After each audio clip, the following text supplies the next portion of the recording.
Everyone. Today we are going to study the accelerated approach or the prototype approach for development of information systems.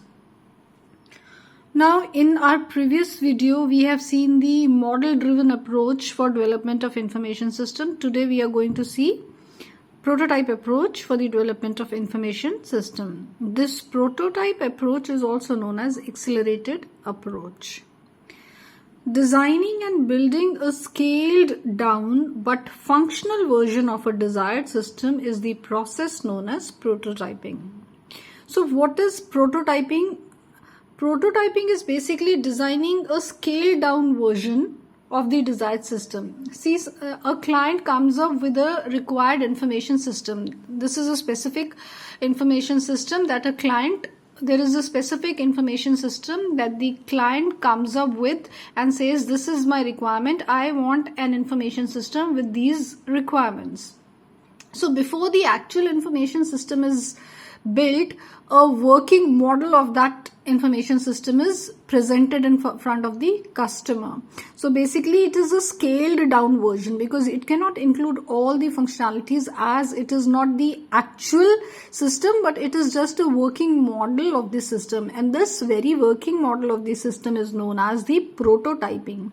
Hence, when we design and build a scaled down version, of course it is scaled down with which does not cover all the requirements of the actual information system, but still it is functional. That means it is working. So a scaled down but functional version of the desired system is the process known as prototyping. So basically this is what is prototyping, that it involves the idea of building a scaled down and functional version of the actual information system so that client gets an idea as to what he will get finally. A prototype is a working system that is developed to test ideas. Now, why do you develop a prototype?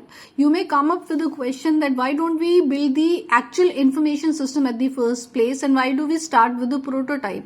So the reason or the logic behind having a prototype before the actual working system is that prototype is basically a working system only, but it is a scaled down system. So hence it is known as a working model or a prototype. So the prototype is such a working system which is developed to test ideas.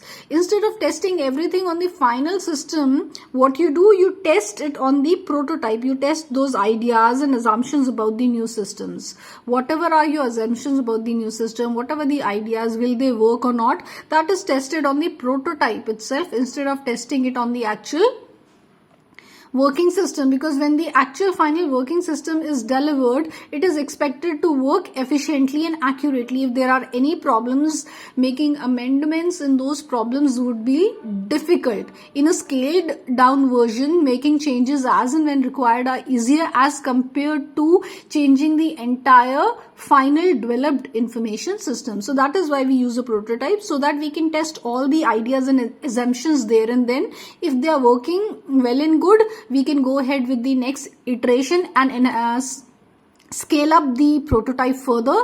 And if it is not working, if it is not valid, then we can go back and make changes in the prototype itself. So this makes the task less complex and easier.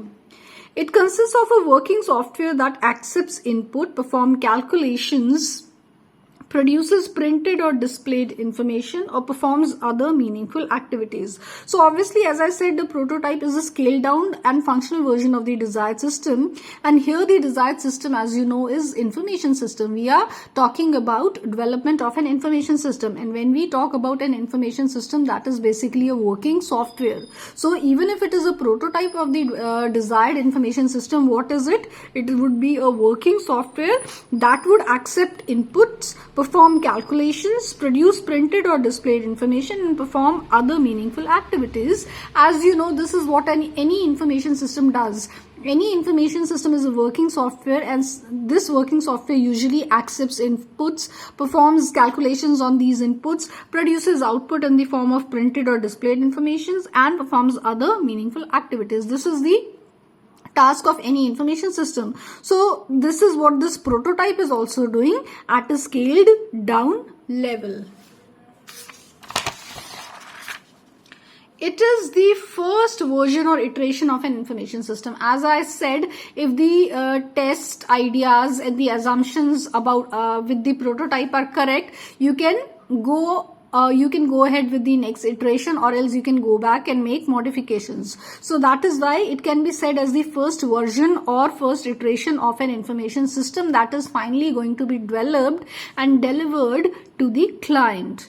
Customers evaluate this model. The very reason for having a prototype is that so that the customer himself evaluates the model and tells the analyst, okay, these are the things that are working for me and these are the things that are not working for me, based on the inputs that this particular prototype takes, and then the calculations that it performs or the processing that it does on the input, and then finally the result that it displays.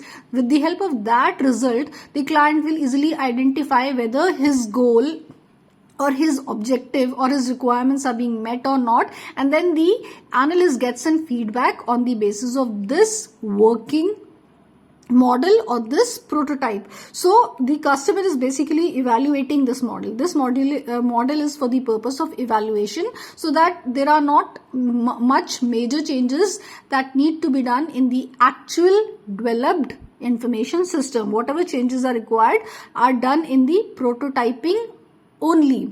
So with every iteration you enhance the prototype. So this can be effectively done only if data are real and situations are live. Obviously, since prototype is a working model of the actual information system, and since it is being used by the customers to test the information system that is going to be developed finally, so obviously it will work properly and effectively only if the data are real and situations are live. You cannot feed dummy data, or you cannot assume hypothetical situations. The data has to be real and the situation has to be live if the customer wants to test this prototype. Now, changes are expected as the system is used. Obviously, nothing is foolproof or efficient in the first stage itself. You require changes, modifications in any information system. So obviously, in this case also changes are expected as the system is used.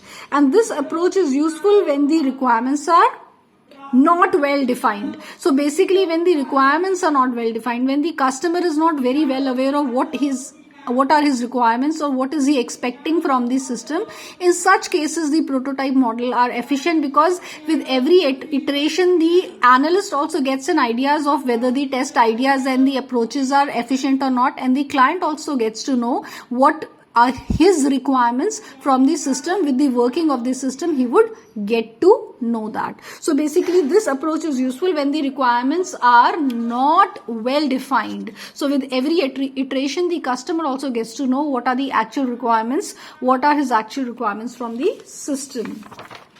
Now, there are some steps which are required for the prototyping process. Basically, I can say there are 4 major steps for the prototyping process or for developing a prototype of any information system. First of all, identify the user requirements and features needed in the system.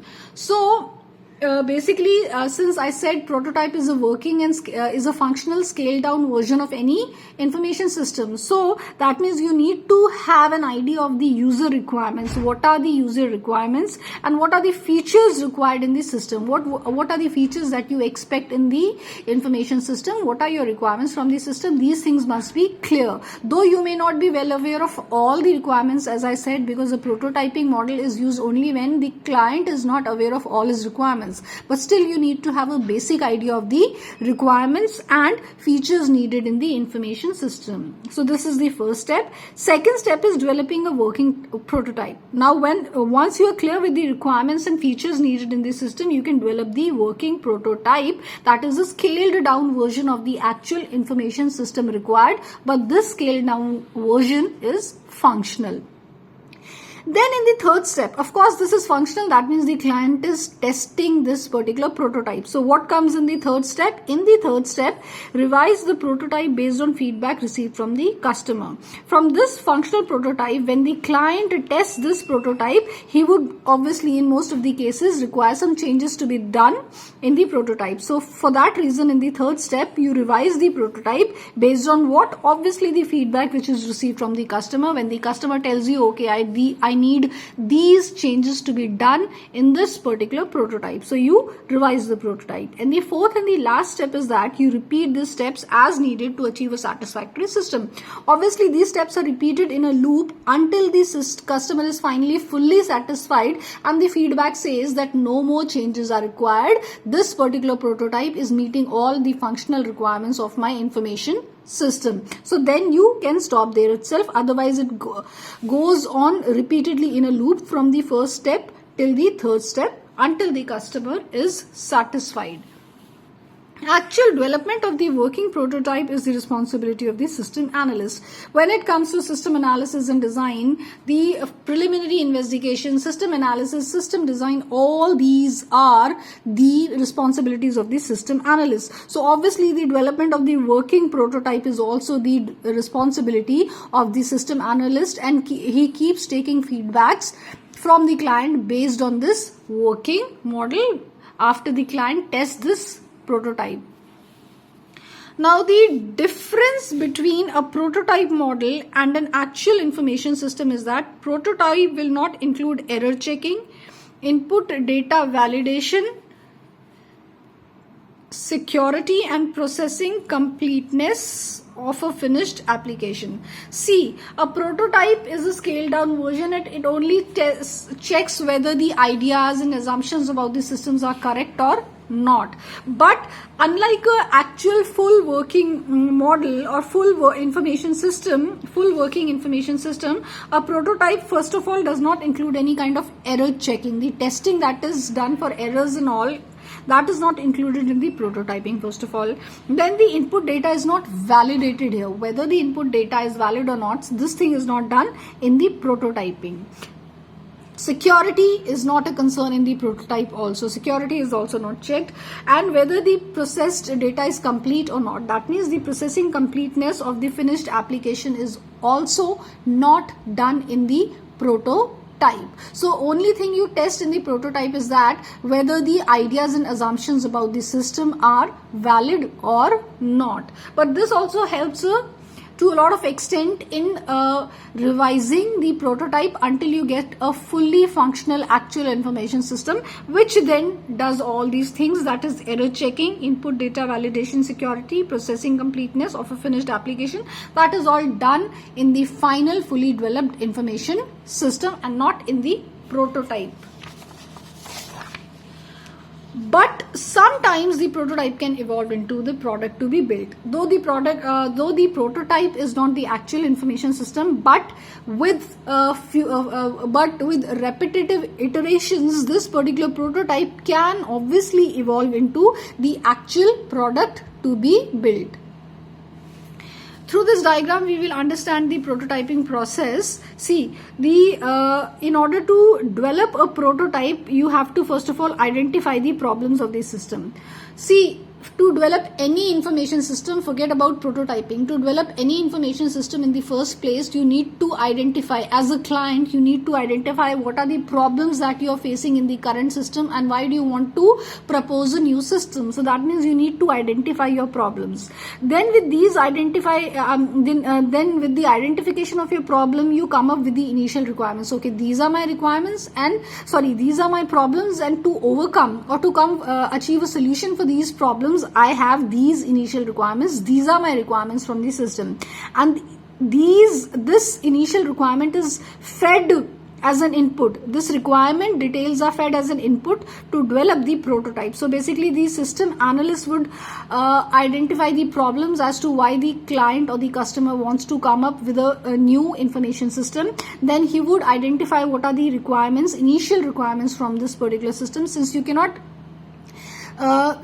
tell all the requirements in the first place, and that is the very reason why a prototype is built, when you are not clear with all the requirements. So the system analyst basically extracts the initial requirements from the customer, and based upon these initial requirements, a prototype is developed. Alright, so when this prototype is developed, it is then implemented and used. Okay, so once the prototype is developed, it is functional, it can be implemented and used by the client to test if the ideas and assumptions about the system are correct or not. Now if this prototype is efficient, that is the client, in the client feedback, the client says that he's satisfied from this working model, or he's satisfied from this prototype, then it is converted to the operational system. That means it is converted into an actual working model.